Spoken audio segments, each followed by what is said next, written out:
Tonight behind bars in connection with 4 separate killings in Southeast LA. Several law enforcement agencies coming together on this investigation. They believe a third suspect is still out there. NBC4's Cristian Cazares live right now in Bell, where one of the shootings took place. Cristian.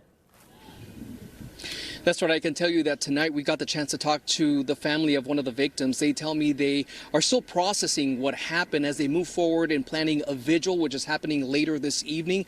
But I want to show you first where these 4 shootings took place. On your screen, you can see the locations of those 4 shootings, and you can really see how close they were. We're talking about a 5-mile radius, and they also happened within a 3-hour window. Now, back out here live, I want to show you this small memorial that is happening outside of Marta Escutia Primary Center here in Bell.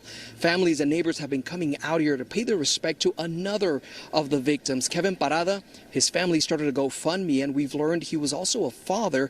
Parada was shot and killed as he was talking to a friend, and tonight that friend, who did not want to be identified, is speaking to us about what happened. Be there at the last moments of somebody, you know, it's just horrific. It's horrific.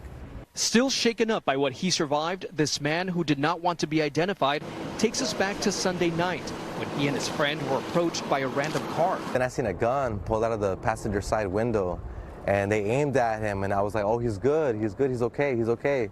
And then I just heard a pop, and I seen him fall, and then they pointed it at me, and I just seen pop.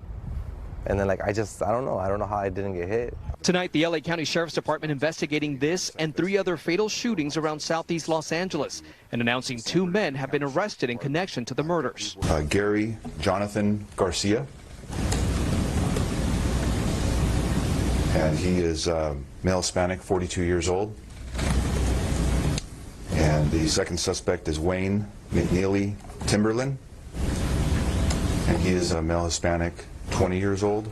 They say the violent rampage began Sunday night with the shooting on Bear Avenue near Marta Escutia Primary Center. Officers found 24-year-old Kevin Parada unconscious, and it forced that school to close on Monday. The second shooting, according to officials, happened 3 miles away on East Florence Avenue near Compton just after midnight. 1 man was shot and killed. The third shooting happened 10 minutes later about 4 miles away in Cudahy. Detectives say a 14-year-old was shot and killed on Live Oak Street.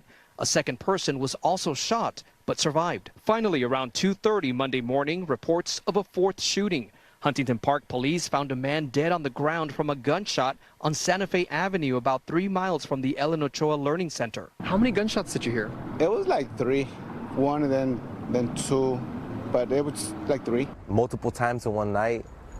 How does that happen? How do people get away with that? And the LA County Sheriff Department telling us both suspects were arrested, one at a Compton home last night, and the other was detained after the San Bernardino County Sheriff's Department located the wanted Honda Pilot vehicle seen in a surveillance video. Now, they believe a third suspect is still at large in this case. But again, tonight, extra patrols and police cameras have been put in place around the neighborhood as this investigation is ongoing. And I can tell you that families are now planning a vigil, which is going to be happening, we understand, in the next hour. Of course, we will keep you up to date on that vigil at 7 o'clock. But for now, we're live in Bell. Cristian Cazares, NBC4 News.